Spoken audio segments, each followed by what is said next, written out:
Hello there. I'm doing my laundry now. I don't know if this is going to be really boring to you, but I'm going to tell you a story. That's the best thing I can do while we're here. Wait, let me adjust the camera. Let me set it up and put it on a place where you can see me. So, I just did my laundry. I'm going to fold it and tell you that I finished John Lithgow's autobiography, and I think it's amazing. More than anything, I think I'm just reading it because I want to be connected to the actors that came before me. I feel some sort of connection, and it also gives me hope.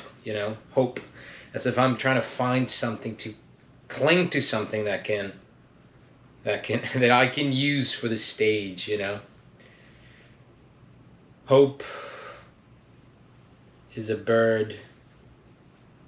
What was that poem? I forgot. Hope is a thing with feathers that perches in the soul and speaks without the words and never sings at all. Can't remember. But, John's story is touching in many ways. It's a life in the theater, speaking about his experience on creating these characters and bringing them alive. But it's really inspiring to me, especially to, keep dreaming. I think, even though I'm here doing my laundry and I don't know what the hell I'm going to do and how to keep working on my craft. Well, I came up with a couple ideas right now. Maybe working on my lines, working on my imagination, working on my optimism and positivity. They just come naturally to me, so that's good. Working on my plays. I ordered a new play that I want to read, actually, from John Lithgow. What did he say it was? Oh my god, I totally blanked out. It's a comedy, but I just got the Samuel French edition. And yeah, and I also love this little lesson that he talks about. He passed on a Harold Pinter play, the first staging of Betrayal. Imagine that. And he made another choice. He tried his best and did another play called Salt Lake City something. I can't even remember the name. I'm sorry, John. Anyways, I want to thank you for that, for your autobiography. It's like a silver lining for me, as an actor myself, to carry on with hope. So many people say that hope, it's like forsake hope because you're wishing your life to be different than it is. But maybe it's not. Hope is just thinking that things will keep improving, but you will attain this vision or this dream that you have in your head, and you can feel more than any intellectual part or heady side of you that you have to follow, and it's perhaps just hope and faith in that higher power that will guide you towards that gift that you have or that vision that you have. Can I be mistaken? Yes, perhaps, but it just feels right. Anyways, he passed on this play, Betrayal, and he went and did this other play, and it totally flopped.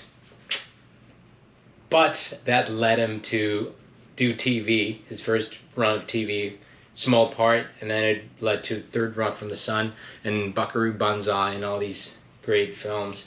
But he met the love of his life, a professor of all, And it's interesting because he talked about the duality of a professor's life and an actor's life, and I think I've had a little bit of both. I'm really orderly myself, as you can see, in a way, and yet I've explored more of my chaotic side and letting go of control, and I think it's beautiful, and it's something that we got to do. There's no single path, I believe. We're all different. It's about finding our way, but yeah, this book was great, and it just inspired me to keep on dreaming, to keep on looking for what we love and what we want, and be there for each other as well. And that's like the magic of the theater. No matter what life brings, art is what we live for. I love that quote from Dead Poets Society. Finance and business, they're all great and all that.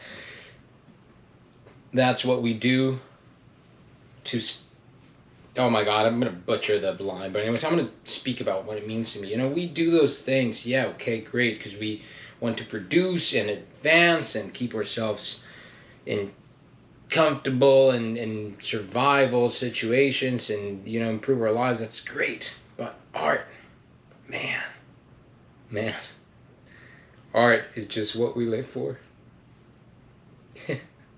And it's great to be able to make a fool of ourselves, you know, in those situations and say, yeah, that's about what being human is like. That's about those relationships that we can explore and speak and have fun with. Damn. It's just beautiful. Oh my god.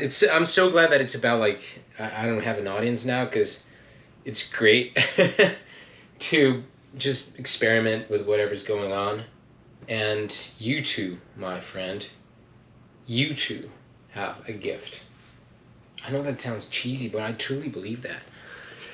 And if we don't believe it ourselves, who will? Who will? Nobody else.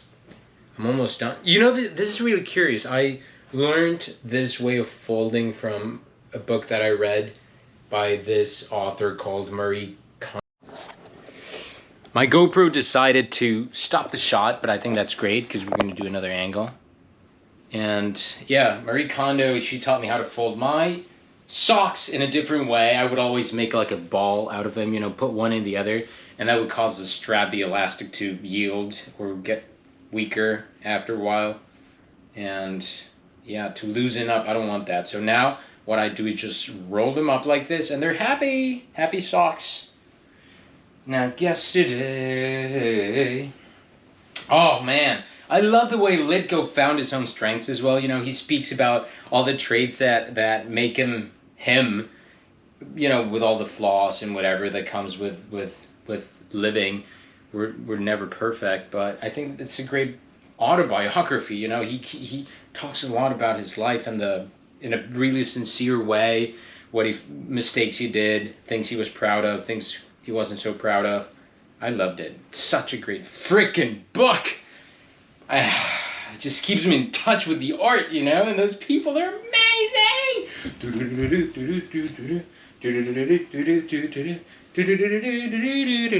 I think that's just the way it's gonna be. Let it flow. Oh, and he also met Meryl Streep. That creation of Meryl Streep creation. What are we talking about? That, this independent activity is getting this is a great another thing. So folding clothes and doing my thing is such a grounding activity. Feels like it takes my performative side away. I have this thing that I have a challenge with, you know, it popped out during my acting classes where I had this performative side, and doing the independent activity really grounds me and just lets me speak and let things come through without pushing and doing too much. We've got 2 more pieces of clothing right here, and I also would love to work on my dialects a little bit more. John Lithgow. Anyways, that's what I wanted to tell you about. I will read a little story, and I hope that you are dreaming as well, because if we don't dream, who will? Crazy people like us create the world of imaginary fiction where many people go to heal, and we crazy people create a world where sane people live. So let ourselves allow to be mischievous a little bit more. And, okay, that was too much. Almost done. And allow ourselves to be and get ourselves into trouble and do the thing that you shouldn't do or shouldn't say. Alright, so there we are. I got my clothes, and I think that's it for today's video. Normally I would also organize them by color, but not today. I hope you have a great day. Oh my god, guys! I have my first film premiere today. I was part of a group that we helped a friend do some fundraising last year, Jenna, on her short based on Scott and Zelda's life, Scott and Zelda Fitzgerald's life. And we will go to the premiere today. That's amazing. You know, it's kind of my first project that I took part in. I was kind of nervous. How was I going to do that? And I started reaching out to people and trying to get some money and funding. And yeah, that's one of my wins. Remember that. So yeah, I've been exploring. I'm really happy about reading this book. Thank you, John Lithgow. And thank you if you are here. Thank you for being part of this community. Subscribe if you like this kind of content and you would like to engage with me a little bit more. There's my email. If you want to shoot me a text or Instagram or whatever, I will be checking them out. And I wish you a very good day, my dear. The pleasure is all mine.